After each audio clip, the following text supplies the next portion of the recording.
sir, congratulations.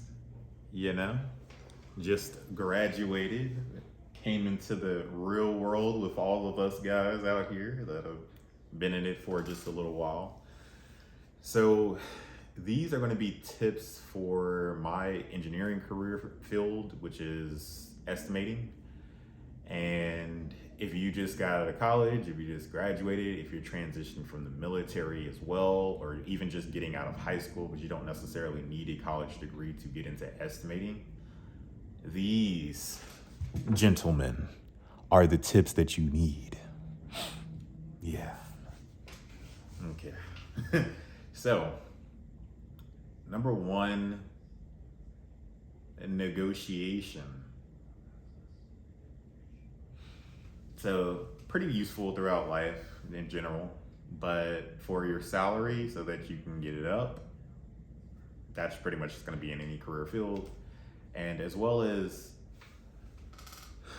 being able to get, especially if you work for a subcontractor, general contractors to work with you, basically, and give you the job. That's going to be very useful. And also an affinity for being able to get onto the phone versus someone who's struck, so deeply with social anxiety or something like that to where they can't be on the phone or can't really hold conversations like that. You're probably going to want to be able to do that. And most places are probably going to ask you to do that. So that's one. Two, there is a lot of software in association with estimating. Some of it you've probably used: Word, Excel, Adobe, all throughout college.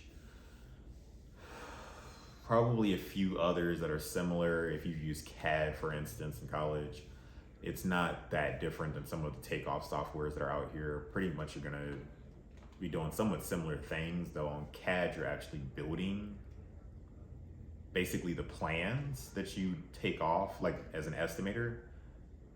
And of course in estimating you get plans that are already created and then you take those off. So I made a few videos about those. I won't go too far into depth, but I'll just name three major ones. Bluebeam, Plan Swift, and on-screen takeoff are some of the larger ones that are out here, and you need to get to know them because they will become your best friend.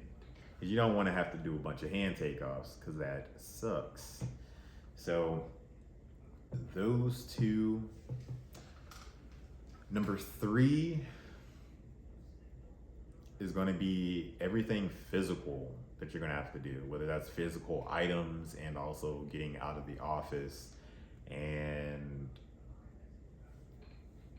being out in the field sometimes on these projects to make sure that they're either getting done or things are arriving smoothly, progress. All of these types of things are things that estimators sometimes have to do.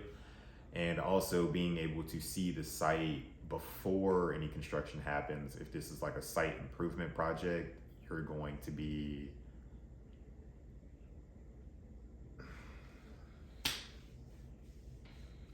have to be on site for that too. So, and I'd say this is a little bit less of a tip and more just like this is going to be your future in this estimating career field.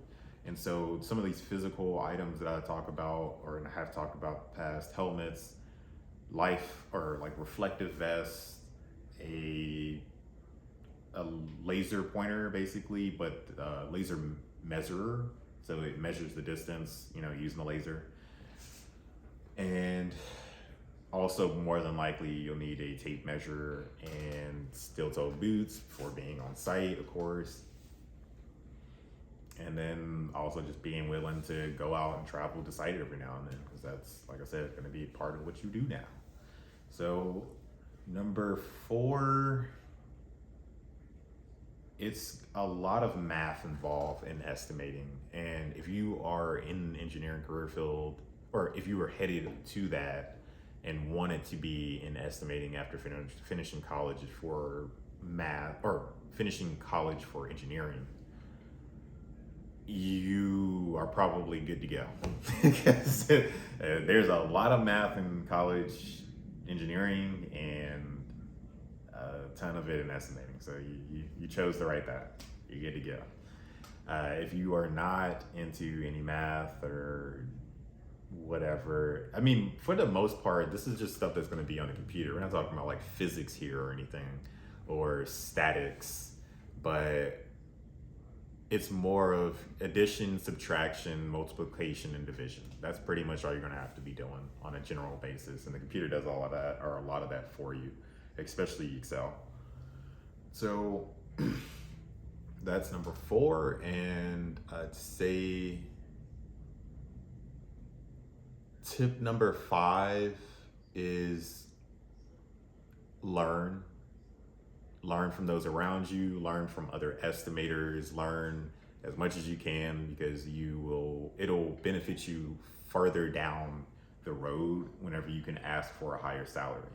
The more you know, the more you can talk about, the more experience you just, like, you don't know that you don't know what you're talking about until you have the experience. There's just words that you haven't heard of, like a vendor comparison sheet, I guess I'll explain. So that's where you put subcontractors on to basically compare them to one another, and you'll have the subcontractor's name, you'll have the amount that they have, and then you'll normally put them from like low to highest, and you'll choose between those, and that'll help you with your bid if you are a GC, of course. So that is, there, and of course there's plenty of other things that you wouldn't probably know just hearing the sound of my voice, just saying it. But you don't know what you don't know. So learn. Find somebody who knows what they're talking about with this estimating thing and learn from them. But